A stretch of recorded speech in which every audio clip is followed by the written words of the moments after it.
Заседание на Общински съвет Костинброд. Кворумът ни е 15, отсъства господин Младенов и господин Борисов.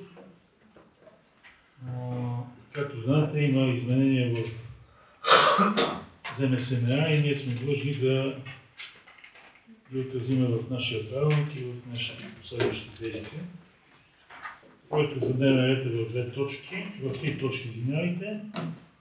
Първата е промяната на самия правилник за организация на Общински съвет Костинброд. Втората е за промяна на наименование и състав на някои от комисиите. Запознали сте се, изпратено ви е всичко по имейлите. Моля да гласуваме дневния ред. 15 за, против, въздържали се няма. Първа точка е доклад записка номер 698 от 26 септември 2025 година относно предложение за изменение и допълнение на правилника за организацията и дейността на Общински съвет Костинброд, неговите комисии и взаимодействието с общинска администрация. Носител съм аз. Имате думата.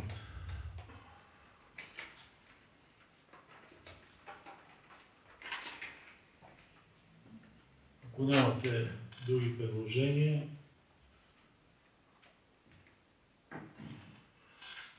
изказвам да преминем към гласуване, който за мен да гласува.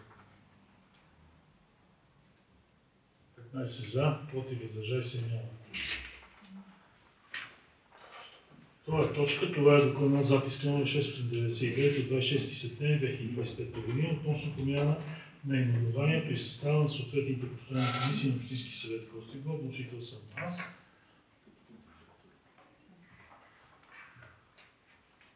Така, ако искате да ви прочета проекто решението и след това, въпреки че вие силно сте го прочели, знаете, че по ЗМСМА трябва да имаме етична комисия и етичен кодекс, но същевременно ние не можем да участваме с повече от 3 комисии, всеки общински съветник, и не може да имаме по-голям брой комисии от този, който е до момента. Затова съм направил това предложение, аз ще ви го прочета все пак. Промяна в наименованието и председателите на съответните постоянни комисии на Общински съвет Костинброд. Проектът за решение е следния. Изменя решение номер 89 от 13 февруари 2024 година, решение номер 345 от 8 ноември 2024 година, Общински съвет Костинброд. Промяна в наименованието и състава на следните постоянни комисии. Предложението ми е Комисия по жилищно-спестовни влогове да се обедини с Комисията по международни отношения и сътрудничество и да се преименува следното наименование. Комисия по международни отношения и сътрудничество и жилищно-спестовни влогове. Така, предлагам в нея да влезат госпожа Светкова, господин Ангелов, господин Борисов, господин моя личност, господин Денев и господин Здравков. И ново сформираната етична комисия да бъде Комисия по международни отношения и сътрудничество, да се преименува на етична комисия, като в нея да бъдат общинските съветници господин Делчев, госпожа Велева и господин Здравков. На основание член 60 алинея 1 от АПК допуска предварително изпълнение на решението, отделение на приемането му. Мотивите са във връзка с актуализиране на съществуващите разпоредби в съответствие изменение на Закона за местното самоуправление и местната администрация, отразени в Държавен вестник брой 38 от 9 май 2025 година, както и тези в Държавен вестник брой 64 от 5 август 2025 година, влезе в сила законоустановените срокове, както и предвид въвеждането на задължението за избор на етична комисия от състава на общинските съветници с цел оптимизация и повишаване на ефективността на работата на постоянните комисии на Общински съвет Костинброд, както и свързаната с това необходимост от вземане на важни решения с обществено значение е налице необходимост от допускане на предварително изпълнение на следващото решение. Така, предлагам първо да разгледаме, ако искате, Комисията по международни отношения и сътрудничество и жилищно-спестовни влогове. Съгласни ли сте с така представеното от мен проекто решение, тези две комисии да бъдат обединени. Да, господин Ангелов. Благодаря ви, господин председател. Аз съм съгласен с вашето предложение, но имам едно искане да има отделно две гласуване, някакво за тази комисия и отделно за етична. Да, разбира се, да, точно така. Затова казах, че отделно ще бъдат разгледани. Ако сте съгласни с така представения от мене състав на комисията, моля да гласуваме. 15 за, против въздържали се няма. Съответно комисията трябва да бъде извън председател на комисията. Моето предложение е за госпожа Светкова. Други предложения? Няма. Преминаваме към гласуване, който е за, моля да гласува. 15 за, против въздържали се няма. Следващото е така новосформираната етична комисия. Съставът е в нейния състав е Валентин Делчев, Анелия Велева и Борислав Здравков. Някои други предложения имате? Да, доктор. Извинявам се само, тъй като аз доста така детайлно прочетох правилника на Общински съвет. Мисля, че имаше един текст, който не знам дали един и същи съвет може да участва в двете комисии. Етичната и тази, и конфликт на интереси не може да участва. Да, нямам нищо против господин Здравков да участва в двете комисии, но мисля, че той не е в конфликт, аз не мисля, че е много сформиран. Може ли да ги четете само тази комисия, която е на конфликт на интереси?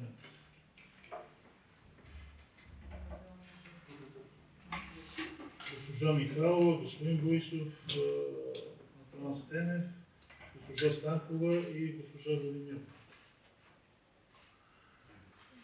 Извинявайте се, да, нищо, просто така не стана.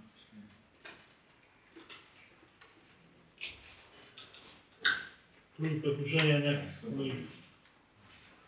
Ако нямате, да гласуваме състава на комисията, който е за, моля да гласува. 12 за, против, няма, въздържали се, 3. Така, и да преминем към избора на председател на етичната комисия. Моето предложение е господин Делчев. Други предложения? Няма. Преминаваме към гласуване, който е за господин Делчев да е председател на етичната комисия. Моля да гласува. 15 за, против въздържали се няма. Трета точка от дневния ред е изказване питания, становища на граждани. Предложения на граждани.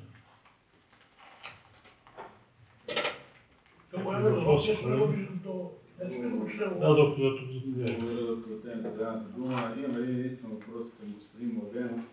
За състоянието на леките в община Костинброд, по-точно техните така, тъй като знам, че имаше отпуснати ни около 100 000 лева от бюджета на общината за почистването и сега преди есенно-зимния сезон дали ще се предприемат мерки за почистването на коритата, тъй като доста голяма част и в тези си размери има поникнали дори дървета в коритата на реката и преди по-сериозни валежи и снеговалежи, това може да създаде неприятности на община Костинброд. Благодаря. Хубав въпрос. Хубаво е да знаете останалите общински съветници. Да, по принцип има отпуснати 100 000 лева, но те са за проектиране.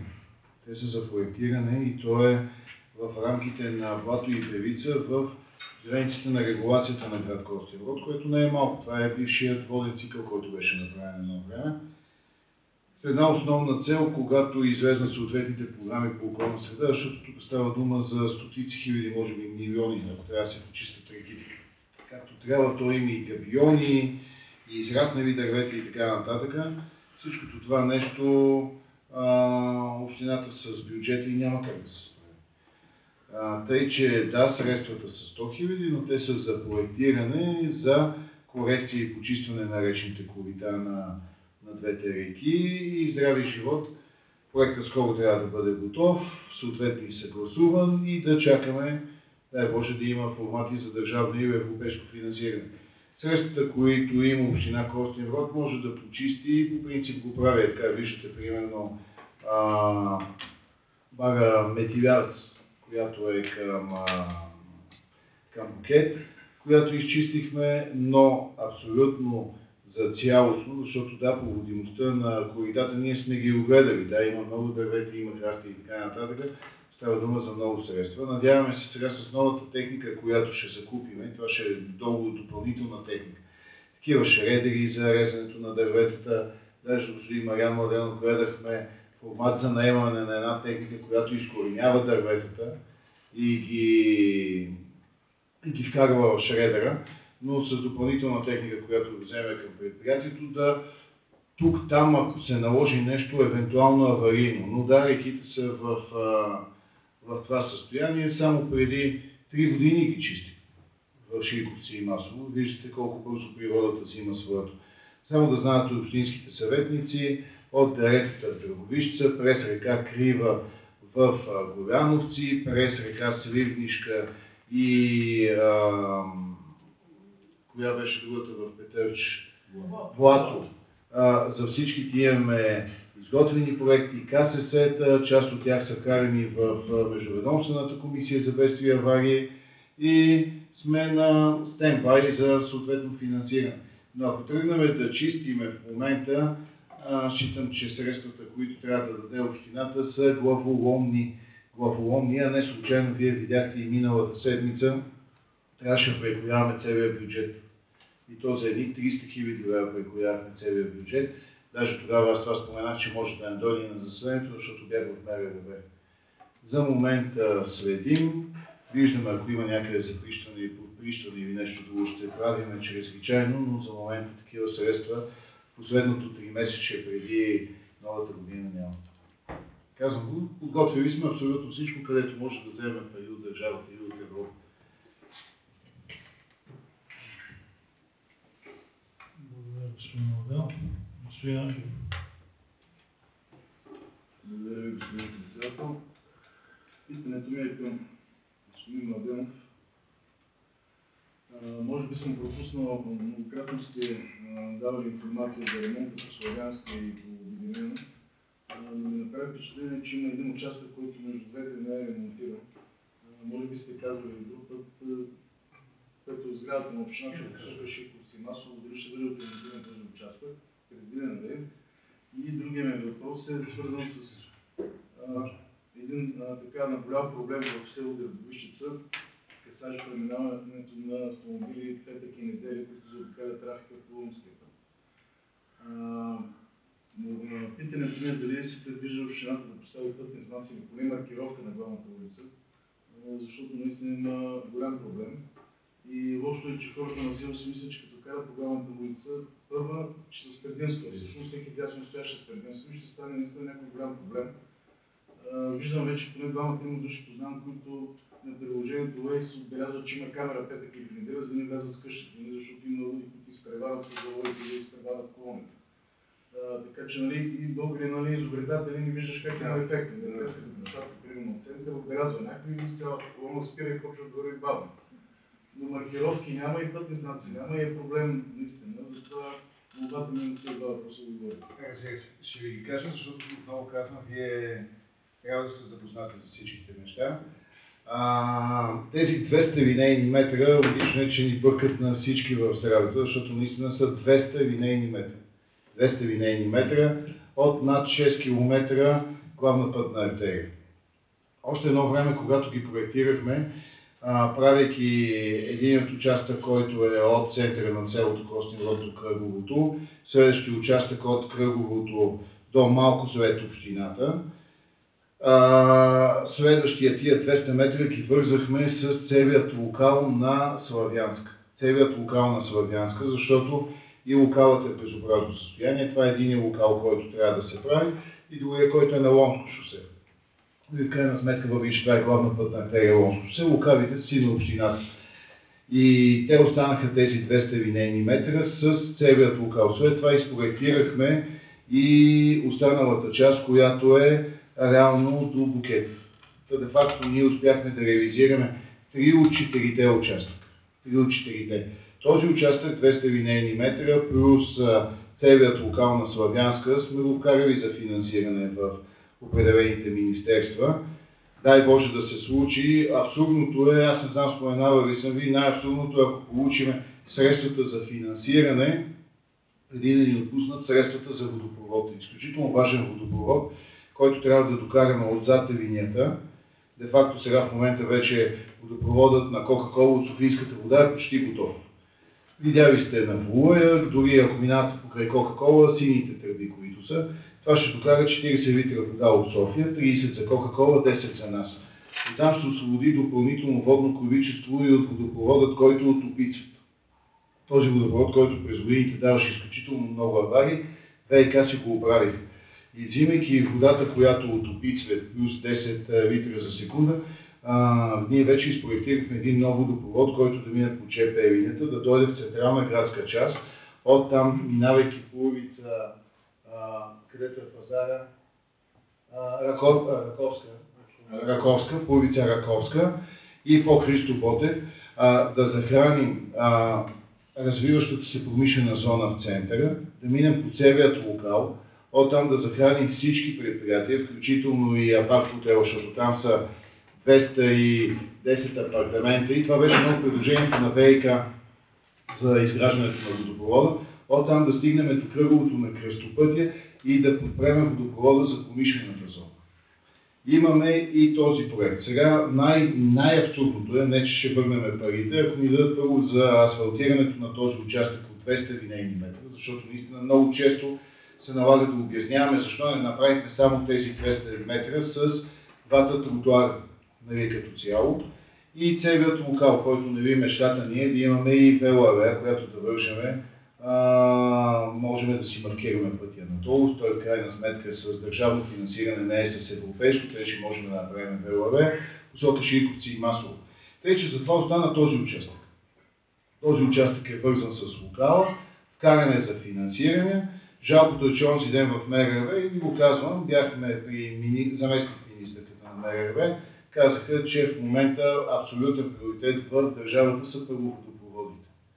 Защото ние отидохме да питаме кога ще разплатят Славянска, Обединена, реално погледнато. Фирмите работиха само с един аванс и си чакат милиони от държавата. Това ми казаха онзи ден от Министерството, има още около 300-400 милиона.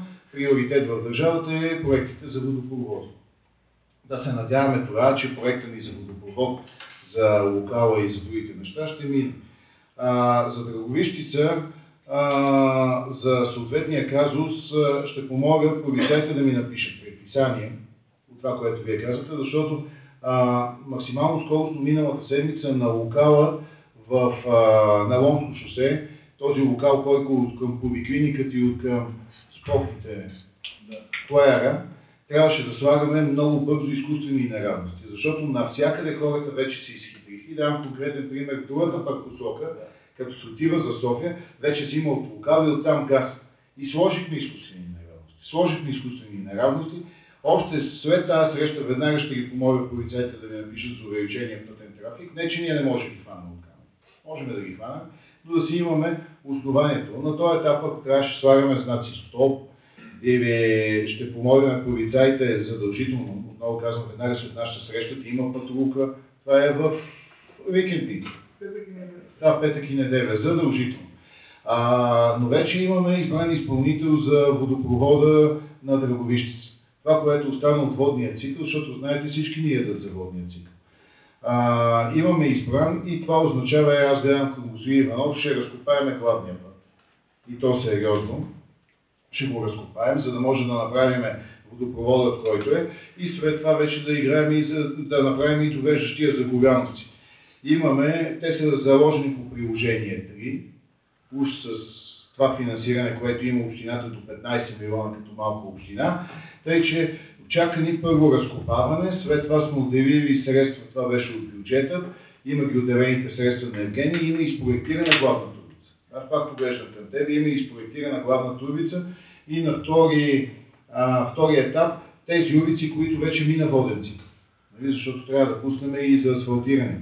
Но това, което може да направим на този етап с предписание от страна на полицаите, където трябва да сложим стопове, това можем да направим. Сега няма да генерираме някоя ПТП, като говорим за разходи, които наистина може да ги направим и то максимално бързо.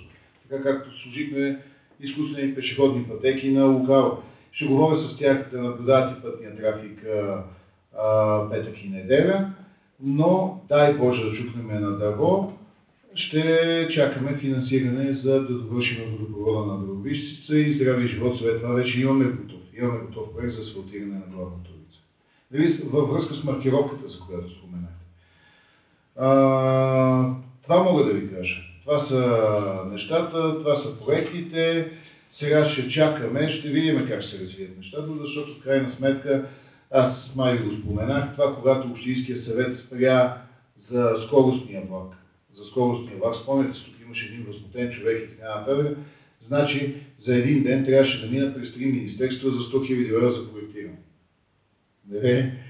Представете си каква битка е всяка община да вземе стотинка от бюджета и дори стигайки дори при Теменушка Петкова, тя това каза, абсурд, паза нисък дефицит, проценти за война и така, не за война, за военните, там, за военните неща, където трябва да се дигне процент, колко? 5% или се дава държавна тайна?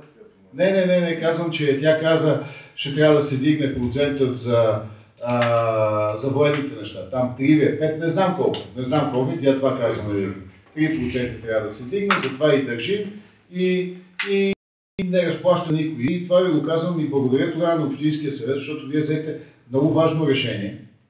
Иначе дори тия 100 000 лева нямаше да ги дадат и то между първо и второ четене нагледане на движение като приоритет на държавен обект. Представете си за 100 000 лева ни служиха като приоритет. Оня ден бях само да ви кажа, защото сега и без това сме тук, сме се събрали, отново сме спряли скоростния влак.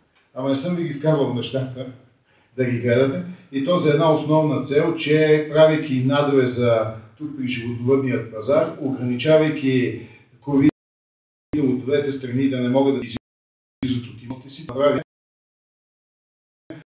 почерното си към този вече на един път да излиза. И пак съм ходил до държавните там N брой министерства за 100 000 лева за отчуждаване и 300 000 лева за път. Една точка, вие идентифицирате целият бюджет в момента, за да може те хиляди, които останаха за музея, защото пък имаме и допълнително финансиране от фонд земеделие. Пуснали сме ги нещата, отново казвам, приоритет е водопровод и затова се надявам първо, че ще минем и ще направим водопровода за централната градска част и водопровода на Дърговищица. И за асфалта после ще го мислим. Но това е, както казва госпожа Петкова, пазим дефицита и пазим за процентите за отбрана. Не минах с това, че ама вие ни откривахте площада, познавате и така нататък. Отново казвам, вижте за какви пари ви говоря, в крайна сметка, вие сте били в Народното събрание, имаме колеги, където са тук по министерство, говорим наистина за нищожни суми. И сега на тази сесия ще ви вкараме най-вероятно отново ПУПа, който е за скоростния влак и другото, което е интересно, е така само го вмятам, че искат да ни дадат един проект за първия светофар в Костин Род и това е във връзка с Рител парка на входа на града, където за да се има всичките движения, за да има ляв завой, влизане към Рител парка, ще започнем да правим, те ще ни го дадат и проекти и след това цялата инсталация, първията светофарна уредба в Костин Род. На входа. И по принцип, това, което ми казват в момента е, че ще е умен светофар, който ще брои първо курвите. Било вече такова, много му брои. Какво? Броял в курвите 1, 2, 3 и пускал примерно. Защото... Кое? Брутална работа. И на кресна съм. И няма да стигнем до 20 Не, милиона. на Гребен не е толкова умен, значи. Нямам представа, това са По-близо нещата. до София. Това са нещата. Драговищица специално, където господин Ангелов каза за Да, обсъждаме ги, защото аз... автомобилите, там ние няма лошо да им забраниме на тия хора, защото всеки. Ама не, те нека минават по въпроса наистина скоростта и другото е десно стоящи. Единственото, където да регулираме маркировки и знаци. И нищо друго. И да се оставим пътя Сега, толкова че- степен да избегат голямо си драговищица, това е най-основният проблем да не минава. Защото да вие над 12 тона, може ли да забраните петък и неделя? Сега, защото е много напред във времето. Леките коли говорим, Камионите са забранени. камионите са забранени. Сега господин Ангелов много сте прав. Ще видя с какъв бюджет разполага Евгений. Да пуснем една, трябва да имаме организация на движението, една непрекъсната линия по главната улица. Най-малко. Ще издеяни зимата тази. А ние Вие ще с поговорим реално с- сме добре.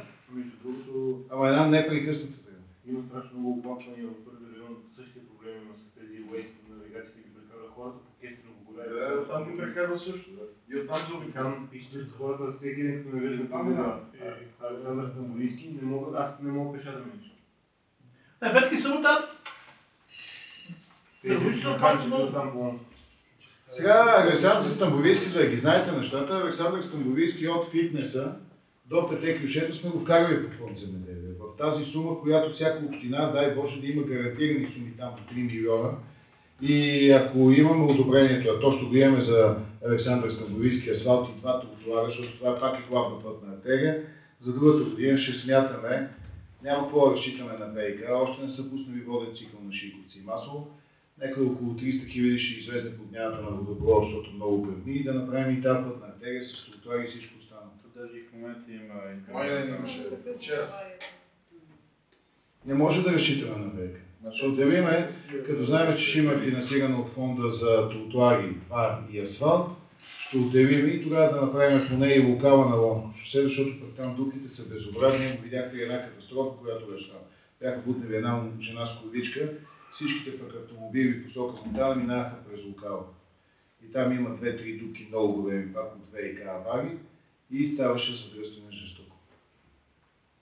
Но отново казвам, в цялата тази ситуация трябва да разчитаме на наши сили и на едно добро спестовно гледане на бюджета. На нашия си. Ето значи като няма предизвикство, няма. Къде сте? Колеги, Ще видим Евгений и ще видим да си пуснем една непрекъсната, поне да не изпреварват. Ще сложим 5 знака 40. Не 50, 50 много. Трябва да препем много, май. Да, и ще поговорим с полицайите и това ни е форматът и вариант. Наистина, прав сте, хубаво, че го акцентирате, веднага след тази среща ще се задейства. Ама веднага. Аз не ги знаеш, че така се изхитрим. Страшно е. Петки сълце, Те петки ще се огахме, оня ден изкуства и неравности по локала. Така, колеги, искам и да ви поканя на 2 октомври от 14 часа в Рол Плас на Българо-турски икономически форум, организиране от нашата община и от Агенцията по инвестиции. Ще бъде интересно, заместник министри, председателя на Агенцията по инвестиции ще е тук. Асоциацията на градове региони. Асоциацията на градове. Това шоурума. Да. Тук си много развита икономически страна, така че ние нямаме нищо против да се насочите към нашата община, който може нека да заповяда. Следващото заседание на Общински съвет, 27 комисии, октомври, 29 заседание на Общински съвет. Ако няма